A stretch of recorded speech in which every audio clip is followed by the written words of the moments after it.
What's up, Scrappy peeps? It's Del from Inkie Quill, and today I'm doing a layout with a selfie. And I know some of you might cringe when I say the word selfie, but I think it's sometimes important to get in front of the camera and away from behind the camera, because in years to come, if there's other people flipping through your albums and you're missing from the pages, I think it'll be really sad. So I'm using this to challenge you to take a selfie this week and scrapbook it, or find a selfie that you've taken this year, not one from when you 20 years ago, because as tempting as it is to do that, I want a recent photo and try and scrap it. So here, I also want to talk about in this video the joys of creative failure. Sometimes we do things and they don't quite work out as we had wished. And you can see that first background that I did definitely did not work out as I had wished. It looked a little bit like a crime scene, and I didn't really want that on my page. I tried to pick out the reds from my scarf. I just need to learn not to do red backgrounds. I can just never make it work. I also used the mermaid markers, which I'm not a fan of, and so I thought I'd use some watercolors instead and go with the ye old faithful blue. I think blue is one of the most flexible and forgiving colors for scrapbooking.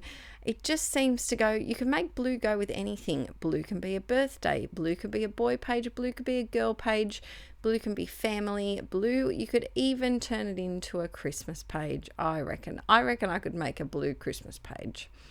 So then I have this stencil. I'm not sure what brand it is, I'm sorry, but it's just a number stencil. And because next month is my birthday month and I'm hitting the big 30, I thought I would scrapbook this photo, which was taken last year, and I thought I would do a layout called 29, because a lot of things happened when I was 29, and so even though I'm not journaling all about them on the front of the layout, I'll probably add some journaling on the back of this page after it's done, and just document those things.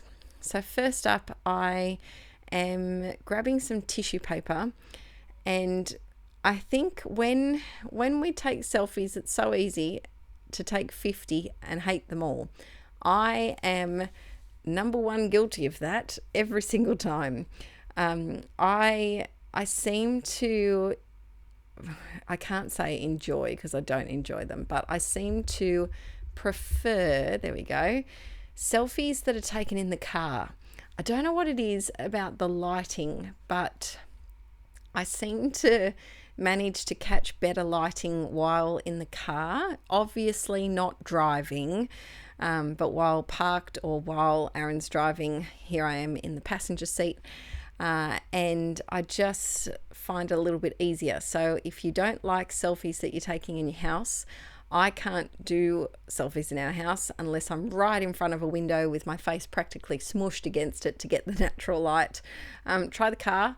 You might have some luck there and enjoy the lighting a bit more. I am doing a bit of a scrap stash Saturday today. So I have a bag of scraps and I'm really trying to use them up.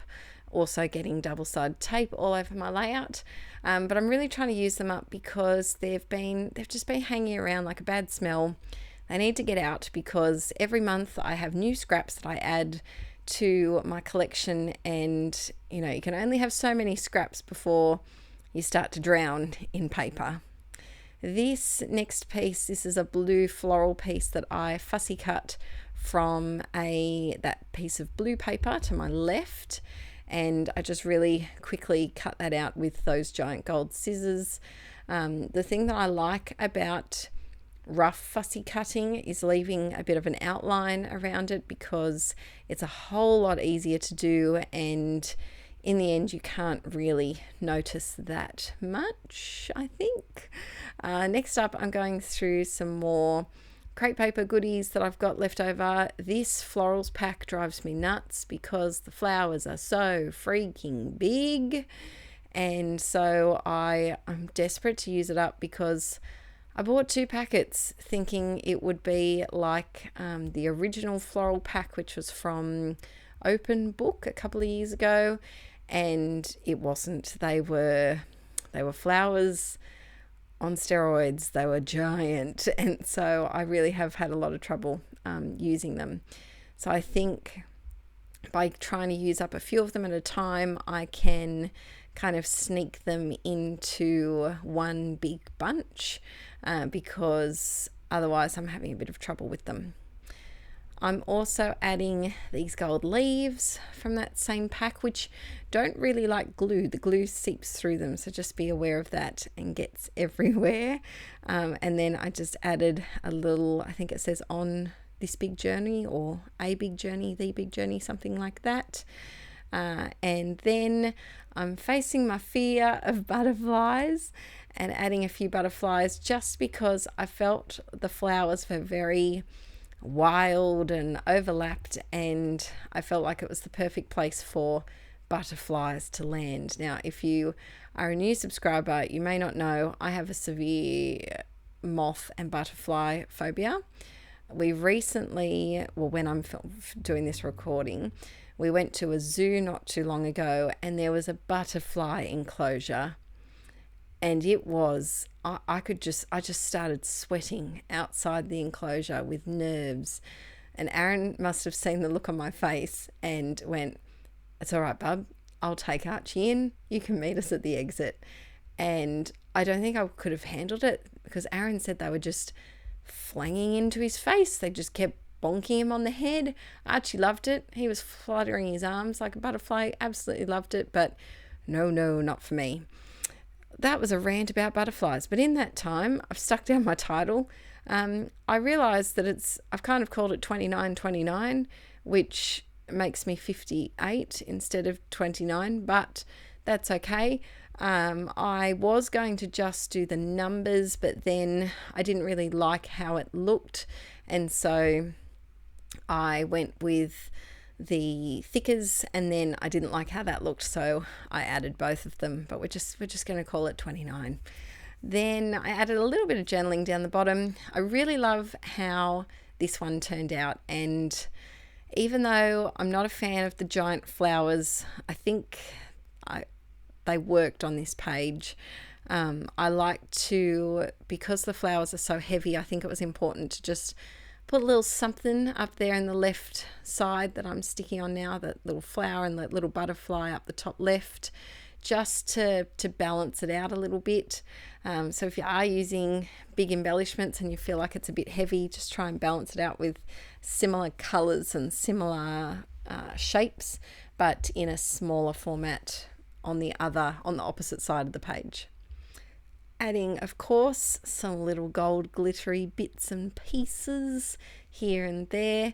And then I think I'm going to do some Heidi shining, because we all know we need a little bit of Heidi shining, especially if we're feeling not frustrated, but possibly a little flat about a creative failure. Because I was annoyed at myself for the first mixed media background that I made, and I know it's silly, but in my head when I started, I knew it wasn't going to look the way I wanted it to look, but I kept going, and I think it is important to do those things so that you learn from it and you learn how different products work.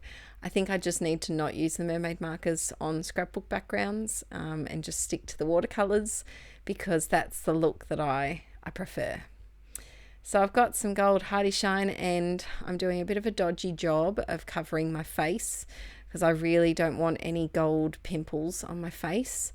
And I'm just sprinkling that around here, there, and everywhere, all the places. My gold Heidi shine actually fell over and has leaked, and the top of the bottle is just so sticky and disgusting. I've tried cleaning it and it won't come off. The page is all done, jazz hands are out, so I'm all finished. I hope you have had a lovely February so far, and I hope that this encouraged you to to embrace the failures and keep on trying. All right, guys, I'll see you in the next video. Bye.